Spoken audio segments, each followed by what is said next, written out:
Hello, hi guys! Magandang hapon sa inyong lahat.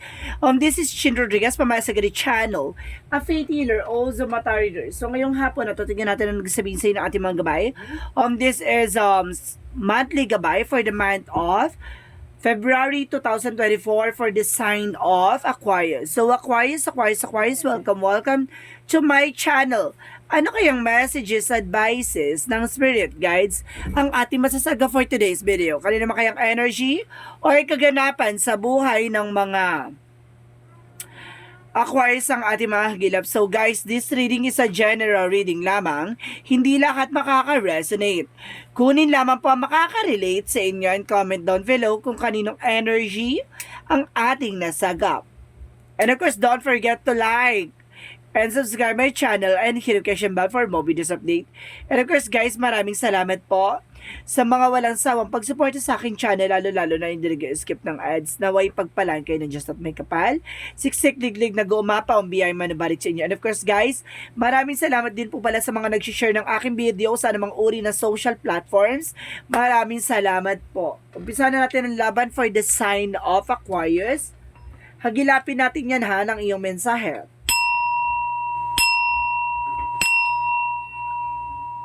Angel Spirit Messages, give me an information, no?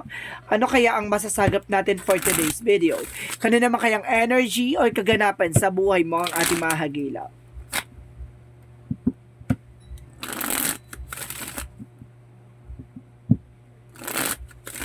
Okay, umpisahan na natin guys for the sign of Aquarius. So, Angel Spirit, just give me an information. So there's Knight of Pentacles. So there's blossoming abundance. Unang lapag na baraha sinasabi sa there's a potential for abundance or there's an independence for abundance, no? Kumbaga talagang nasa sayo talaga ang pagyabong, no? Kumbaga ikaw talaga ang gagawa ng paraan para, 'di ba? Umasenso ka. There's Six of Cups, kumbaga there's relatives, there's past person coming back. So there's an information na maaring magdala sa'yo from memories from the future, no? And I guess there is Queen of Swords, so there's a bigger picture. So, ibig sabihin, tanaw na tanaw mo na yung sarili mo, no? Ang layo-layo mo na sa dating ikaw. So, there's a past information or there's a past person coming back at titignan ka na parang ang layo-layo mo na sa dating nakilala ka niya. Alright. So, let's see additional messages. And of course, there's a wheel of fortune. So, there's a good luck and being blessed. So, there's some information na maaaring iikot na yung kapalaran. And because there's a turning into your favor. So, talagang the wheel is a wheel and the fortune is a fortune. So, iikot talaga siya ayon talaga sa kalooban ng Diyos. And because there's Five of Cups, so there's a regret or something disappointment. So, ibig sabihin dito, maraming pagsisisi or panghihinayang, no? Na talagang bakit bumalik itong tao na to? Diba? Kasi kumbaga it's either palpak ang pinalit or pangit ang pinalit. It's either ganyan. And because there's an Ace of Swords, so there's a breakthrough. Magtatagumpay ka sa anumang larangan na kung ano man ang gusto mong gawin sa buhay mo. And because there's a Nine of Wands by slow and steady. No? Para maging matagumpay ka, matuto kang maging mahinahon at kumalma. There's a Chariot, so there's an action. Meron talagang paggalaw ng baso, no? Etong tao na to ay babalik, no? Galing sa nakaraan. So, let's see what is the Queen of Swords. So, there is a Five of Pentacles. So, there is financial loss or something losses. Ibig sabihin dito, nakita mo na yung mga bagay-bagay na nawala sa'yo from the past. Ngayon, kumbaga, mini-maintain mo na yung magagandang eksena na nangyayari sa'yo ngayon. No? Kumbaga, natuto ka na sa mga nangyari sa'yo kung bakit nasayang, bakit nawala, or bakit biglang naglaho. And of course, there is some Eight of Cups, so kumbaga, there's a letting go. No? May mga bagay tayo na kailangan natin pakawalan.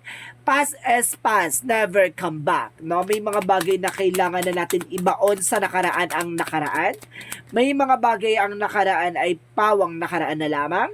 Or may mga nakaraan tayo na kailangan lang natin dapat na natutunan na hindi na natin dapat ibalik sa kasalukuyan. So, there's an Eight of Swords. Kumbaga, there's a lot of toxicities. Itong tao na to, kumbaga nagkaroon ng kumbaga realization. So ito ang nangyari, kumbaga babalik itong toxic toxic relation o toxic person na to ay para guluhin at para linlangin ang buhay mo. So let's see what is the Ace of Swords. Ace of Swords represent the Eight of Cups. So, there is some letting go talaga, guys, no? Talaga sinasabi dito na, the Seven of Cups para dito, there is a confusion. So, I told you, di ba? Parang parehas talaga siya ng sinabi ko before.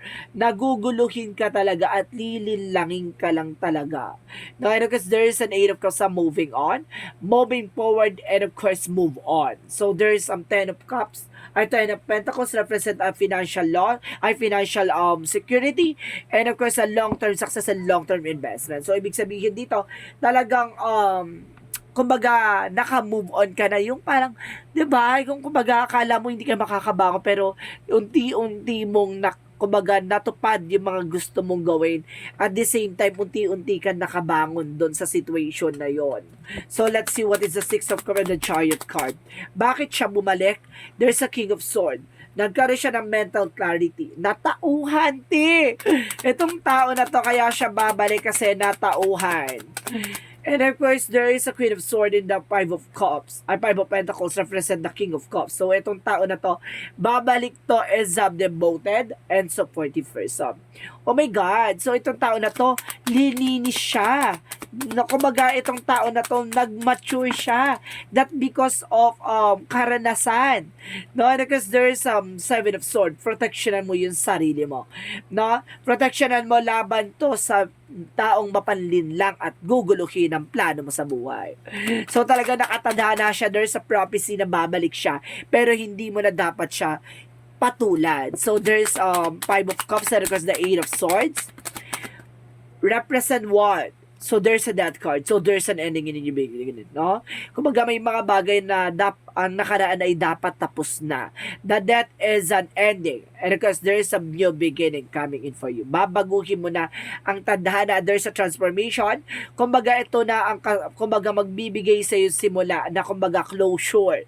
Na kumbaga the end of that cycle or the end of the chapter, no? Kumbaga sinasabi hanggang dun na lang. At least tapos na yon. And because sinasabi dito with the Queen of Wands, confident and stability and control. Nakontrolin mo, baka maging marupok ka. So, let's see what is the outcome. Ang pinaka-outcome is the Tower moment. So, there's some major changes and big changes coming in for you. At the same time, guys, there's the King of Wands, stability and control, no? Kumbaga, controlling mo yung emotions mo dito. At the same time, there's the World card. So, there's a travel. And of course, there's a success is coming your way. So, let's see additional messages for your career.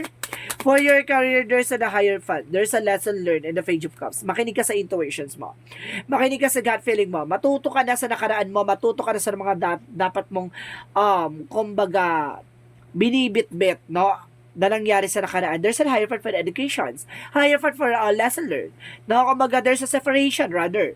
And the Page of Cups is the inner voice or something intuition na makinig ka na sa nangyari sa iyo, and of course makinig ka sa angel spirit na, diba, kumbaga tapusin na at dapat natuto ka na. So let's see what is the messages for love life. So there's an Ace of Pentacles. So ibig sabihin dito, there's the Star card. So may darating para pagalingin at para matupad yung pangarap mo. And the Ace of Pentacles is offer. Diba? Itong tao na to may pera.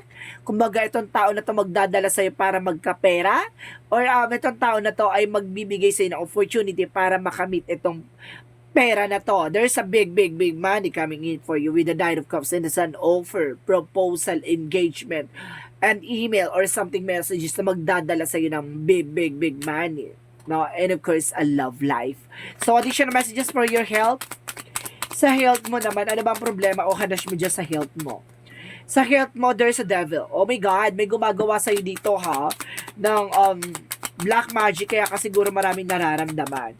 And the Ace of Cups, that because of love. Ibig sabihin, it's either nagsiselos or naiinggit or either, kumbaga nakikisapaw. And the devil dito, guys, no? Kumbaga, it's devil for a negative energy or devil and a black magic. So let's see what is the magical fairy messages.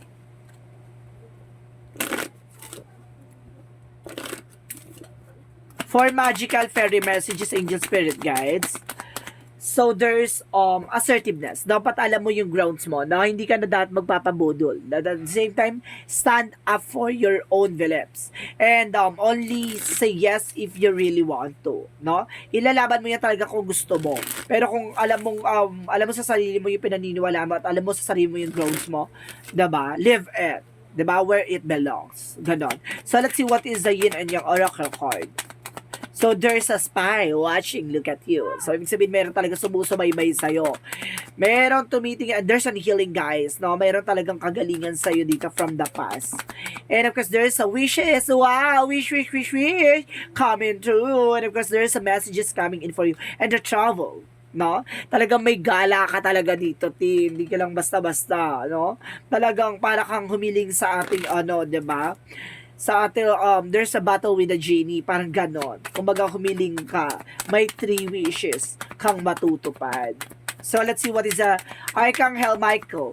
Romance angels are helping you. Pagdating sa love life, makahiniling mo to, darating yung tao mamahalin mo. Yes. May taong darating para mahalin ka. No, this situation, this is your life purpose. At ito talaga yung purpose mo sa buhay. No, ang magmahal at mahalin at masaktan para linlangin. Charis. And guys, there's an unfavorable outcome. Papabor na sa'yo ang kalalabasan ng eksena na to. Diba? Taray! So, let's see what is additional messages for Angel Spirit Guides. For Angel Spirit Guides, please give me information. And of course, there's weight of the world. So, ibig sabihin, there's a boundaries. So, kailangan mong mag-set ng boundaries, no? Nang sa ganun, baga, hindi mo na nabibit-bit yung mga bagay na, di ba, nabibigatan ka, gano'n. Di ba, baga, wag mo nang dadalin sa future mo yung alam mong, di ba, magbibigay sa'yo ng burden or pasakit. Then, because there's a new earth, it's happening. Keep holding the visions, no? Nangyayari na. Ibig sabihin, dito, panghawakan mo ang gut feeling mo and intuitions mo. So, may mga bagay siguro na napanaginipan ka na nangyayari na. So, let's see what is Archangel Raphael. So, there's a fresh air. So, kailangan mo ng sariwang hangin. 'Di ba? So, kailangan mo siguro mag-unwind sa madaling salita. At the same time, there's a meditation. I told you, kailangan mo mag-meditate para na sa ganon, lumiwanag ang isip at puso mo. No? So, let's see what is the romance angels. So, there's a codependency. Addictions are affecting your love life. So, ito yung, kumbaga, itong tao na to baka maka-apekto sa love life mo. Baka itong tao na to, addict. Addict sa love. Addict sa'yo. Diba? Addict sa'yo. So, let's see what is the energy. And there's a man holding a coin. So, I told you, meron talaga yung tao magbibigay sa'yo ng pera or salapi. And because there's an attachment. So, may mga bagay dito na, kumbaga, mag-ingat ka sa mga impostor, gano'n. Kumbaga, at the same time, there's a woman holding a heart. So, itong tao na to may hawak ng puso mo. O ikaw yung may hawak ng puso niya. So, let's see what is additional messages for Angel Spirit Guides. So, there's a freedom. Palayain ang sarili. Maging masaya. At ikaw mismo yung gagawa ng ikaliligaya mo. And there's a growth, no? Kumbaga, magkakaroon ka ng growth and expansion dito. So, let's see what is additional messages for Angel Spirit Guides. So, there's a let go. I told you, let go, let go. Diba? Parang ano yung kanta yan ni Diba? Let go. So, there's an oracle card. So, see, there's a prophecy. So, alam mo na yung kasagutan. Diba? Huwag ka na magtanga-tangahan. So, alam mo na huwag ka na magpalinlang, alam mo na yan. Nangyari na yan And of course, parang, diba? Nakuha na yan sa intuitions mo na etong bata ko na to, babalik to para, diba? Para buduling ka. And there is a relationship. Talaga may relationship dito na masagana talaga, diba? And there's a trust, no? Magtiwala ka. And of course, there's a enlightenment. Bibigyan ka ng kaliwanagan.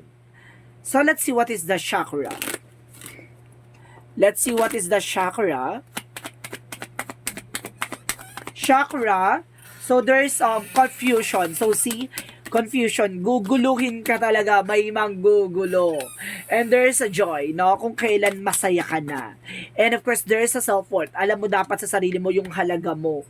'Di ba? Stand on your ground. So, let's see what is the Monsology. So, let's see what is the Monsology. So, there's a new start is coming. May bagong simula. And of course, there is your dreams to the practical plan.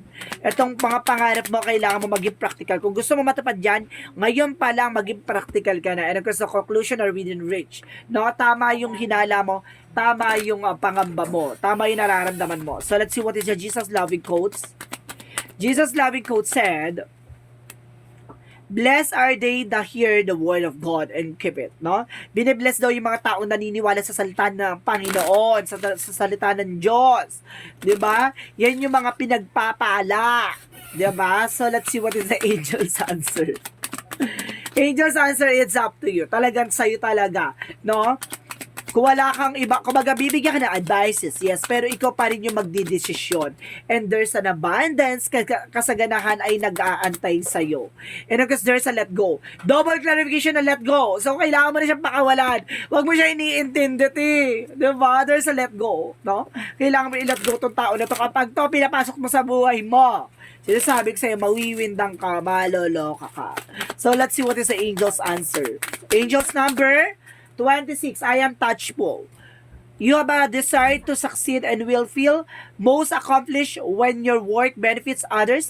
Your intuitive awareness of what people once allow you to come up with an innovative solution to meet their needs. So itong kumbaga nakukuha mo na kagad yung mga pangangailangan nila, kung ano ba yung talagang kailangan nila, ganon. Kumbaga kaya mo kumbaga ma-replace yung feelings nila. Kumbaga yung nararamdaman nila, kaya mo ilagay yung sarili mo doon sa situation nila. Ganon. Kumbaga, ganon ka kalakas. Ay, team, lakas. So, ibig sabihin, pagtatagumpayan mo silang parang, di ba, mabigyan ng advices or something, information, na kumbaga, mabibigyan mo silang motivations, no? And there is some beyond limitation. Kailangan mo lang siguro magkaroon ng limitasyon. No, lahat naman tayo, no? Kumbaga, bigyan lang ng limitasyon yung mga bawat gano'n. Pati sa pagkain, sa kung ano-ano, limitation talaga, di ba? Kumbaga time management or something, kumbaga balance. So today I exceed my own expectation. I open my consciousness to the infinite. There are no limitation. There is no end. Everything is unfolding and continuous now. Therefore I open my thoughts towards a border horizon. I look beyond my perception of reality, beyond all barriers created for my own beliefs and fears. I am now open to the new possibilities. Inaalis mo na yung kinakatakutan mo. Inaalis mo na yung mga bagay na nakakatakutan mo or pinangangambahan mo. So parang binubuksan mo na yung sarili mo sa bahala na. Kumbaga sa feeling mo, kumbaga nararamdaman mo na handa ka mag-take ng risk, no? Sa ngalan ng pag-ibig or sa sarili mo. No, kumbaga may mga bagay din dito na kumbaga inaalis mo din yung pangamba na kumbaga kailangan mo na lang i-let go, no? Parang inaalis mo na lang na baka pagsisihan mo pag hindi ka kumbaga umoo or may mga bagay na hindi ka sumang-ayon. So may mga bagay dito na kumbaga bahala ka na, parang gano'n, sinusurrender mo na sa divine. Sinusurrender mo na sa ating Panginoon. Ganun naman talaga, 'di ba? Kapag hayaan mo siya ang talagang magplano ng buhay mo, gaganda at magiging maayos. Gawin mo sentro ang ating Panginoon. So guys, this is a monthly gabay for the month of February 2024 for the sign of Aquarius. Aquarius, maraming salamat for the wonderful reading. So this reading is a general reading lamang. Hindi lahat makaka-resonate.